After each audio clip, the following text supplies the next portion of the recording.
மக்களுக்கும் தெரியும், உங்களுக்கும் தெரியும். அது ஒன்றும் புதுசா ஒன்றும் இல்லை. இப்ப 4 ஆண்டுகள்ல இந்த திமுக அரசு அவருடைய குடும்பத்தினுடைய தொழில் வளர்ச்சியை தான் வளர்த்துக்கிட்டாங்க. 2 நாளா நீங்க டிவி பார்த்துருப்பீங்க. அமலாக்கத்துறை இன்னைக்கு விசாரணை செய்யறாங்க. நிதிஷன் ஒரு தம்பி அந்த 1 ஆண்டுகள்ல மட்டும் 1000 கோடி சினிமா துறையில பட தயாரிப்புக்கு கொடுக்கிறாரு. அந்த டான் ஒரு பிக்சர்ஸ், அவர் கருணாநிதி குடும்பத்தை சேர்ந்தவர், மூகா முத்துனுடைய கொள்ளு பேர். 1000 கோடி ஒரு சினிமா துறையில அவங்க முதலீடு செய்யறாங்கன்னா எந்த அளவு இன்னைக்கு அவங்களுடைய குடும்ப ஆதிக்கத்தினுடைய வளர்ச்சி இன்றைக்கு எப்படி இருக்கிறது என்பது மக்களுக்கு நன்றாக புரிந்திருக்கிற காரணத்தினாலே மக்கள் இந்த அரசு மீது கடும் கோபத்தில் இருக்கிறாங்க.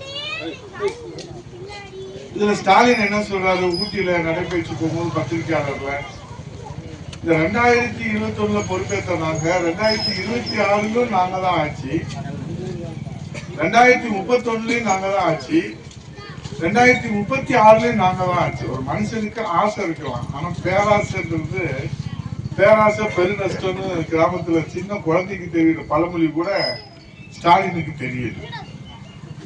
நீங்க இந்த 4 ஆண்டுல இங்க கிளிக்குது. தமிழ்நாட்டுல மின்சார கட்டணம் உயர்ந்துச்சு, சொத்து வரி உயர்ந்துச்சு, சட்ட ஒழுங்கு எல்லாம் பிரச்சனை. இப்ப நாம வளர்ச்சி திட்டங்கள் இதே எஸ்டி நத்தத்துக்கும் சரி, இங்க இருக்கக்கூடிய நம்முடைய பெருமாள்பட்டி சரி, சென்னம்பட்டி சரி, ஓடப்பட்டி, வீரபெருமாள்புரம், சோழபுரம் சிறப்பு நிதியா ரெகுலரா நம்ம வளர்ச்சி திட்டங்கள் செய்யறது, தொகுதி மேம்பாட்டு செய்யறது. சிறப்பு நிதியா மட்டும் 60 கோடி ரூபாய்க்கு ஒவ்வொரு கிராமத்திற்கும் பெற்றுத்தந்த பெருமை நம்முடைய எடப்பாடியார் முதலமைச்சராக இருக்கிறபோது அம்மா இருக்கிறது. இப்ப தொடர்ந்து நம்ம கோரிக்கை வைக்கிறோம், சட்டமன்றத்துல பேசுறோம், அதெல்லாம் கிடப்புல போடுறாங்க. அப்போ இன்னைக்கு நம்ம என்ன கேட்கிறோம், 11 மருத்துவக் கல்லூரி கொண்டு வந்த எடப்பாடியார் எங்க? இந்த 4 வருஷத்துல ஒரு மருத்துவக் கல்லூரி கூட நீங்க கொண்டு வரல. எய்ம்ஸ் மருத்துவமனை நம்ம கொண்டு வந்தோம், 11 மருத்துவக் கல்லூரி கொண்டு வந்தோம், 6 புதிய மாவட்டம் கொண்டு வந்தோம்.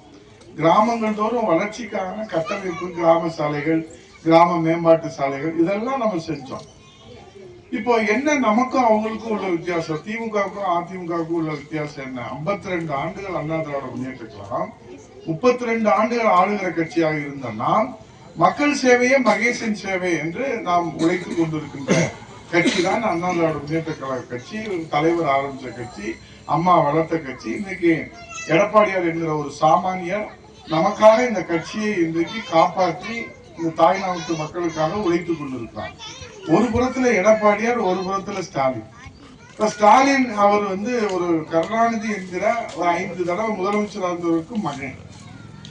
இப்ப முதலமைச்சருக்கு மகனா பிறந்து சட்டமன்ற உறுப்பினராகி, மேயராகி, துணை முதலமைச்சராகி, அமைச்சராயிருக்காரு. அவரை எதிர்த்து போராடி தமிழ்நாட்டு மக்களுக்காக உழைத்துக் கொண்டிருக்கிற எடப்பாடியார் ஒரு விவசாயினுடைய மகன்.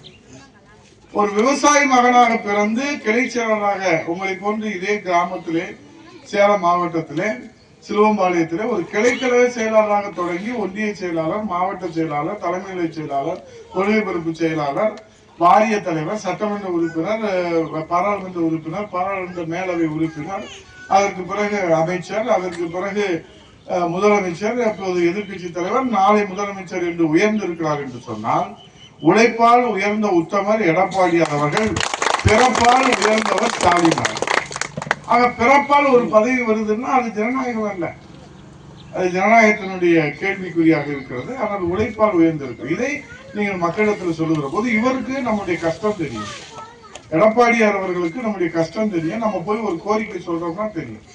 இப்போ உங்களுக்கு தெரியும், இங்க நம்முடைய செவரப்பட்ட தம்பி ராஜா இருக்கு, அங்க தொழில்பேட்டை வருது, அந்த சொந்தம் நமக்கு அந்த நிலம் என்ற கோரிக்கை சுற்றுப்பத்துல 12-15 கிராமம் எல்லா பகுதியிலும் கோரிக்கை வச்சாங்க. நான் சட்டமன்றத்துல போட்டியிடுகிற போது நான் என்ன சொன்னேன், உடனடியா நான் இப்ப வருவாய்த்துறை அமைச்சரா இங்க போட்டியிடுறேன், நான் இதை உடனடியா நிறுத்தி வைக்கிறேன்.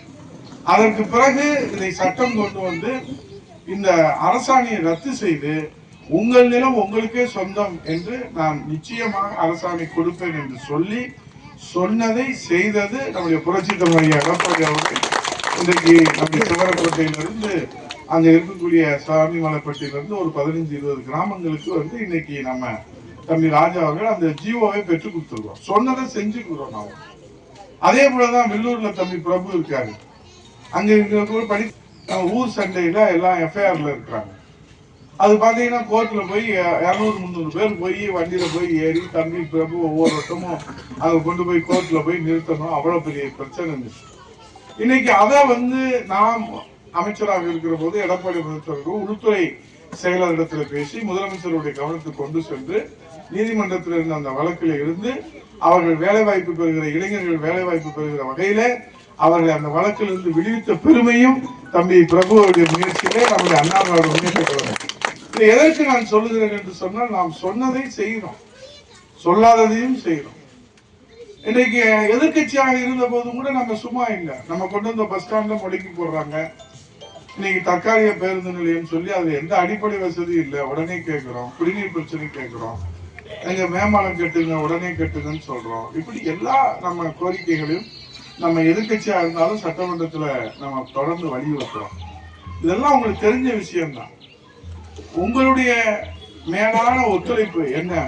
இப்ப இங்க இடத்துல இந்த 6 பூத்துல நீங்க ஒரு உறுதிமொழி எடுத்துக்கொள்ளணும். அதுக்காக தான் உங்களை நேர்ல சந்திக்கிறோம். இல்லாட்டா நேரத்தை இந்த பணியை நம்ம நிறைவு செஞ்சிருக்கலாம். ஒரு உறுதிமொழி எடுத்துக்கொள்ளணும். உதயகுமார் அண்ணா, அண்ணமுத்து அண்ணா, ராஜா அண்ணா, நாங்க ஒரு உறுதிமொழி தர்றோம்.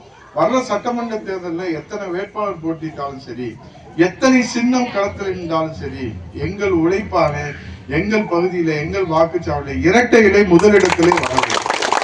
இந்த உறுதிமொழி நீங்க 6 பூத்துல கொடுத்துட்டீங்கன்னா இதே மாதிரி ஒவ்வொரு பூத்துலையும் நம்ம ஆளு 9 பேர் வேலை செய்யறாங்க. 68,500 அந்த வாக்குச்சாவடியில முதலிடத்துல வருகிற போது புரட்சி தமிழர் எடப்பாடியார் முதலமைச்சராக வருவதிலே எந்த தடையும் இருக்காது. அது ஒரு மைக்ரோ லெவல்ல வேலை செய்யும். முதல்ல என்னன்னா நம்ம பெரும்பகுதி அப்படியே வேலை செய்வோம். இப்ப அப்படியே இல்லை. இந்த 190 கூட்டிட்டாங்க. 2 மாசம் இருக்கிற கணக்கு 1 மாசம்னு சொன்னாங்க, எதுவும் செய்யல. நீட் தேர்வு சொன்னாங்க, ரத்து. கல்வி கடன், வேலை வாய்ப்பு இல்லை, வறுமை ஒழியல. ஆனா ஸ்டாலின் குடும்பம் மட்டும் வளர்ச்சி அடைஞ்சுட்டே இருக்குது. அதை நம்ம மக்கள்கிட்ட, எளிய மக்கள்கிட்ட நம்ம சொல்லணும்ன்றதுதான் வேண்டுகோள். அதை நிச்சயமாக சொல்லி இந்த 6 வாக்குச்சாவடியிலும் இரட்டை இலை முதலிடத்துல நீங்கள் உருவாக்க வேண்டும்.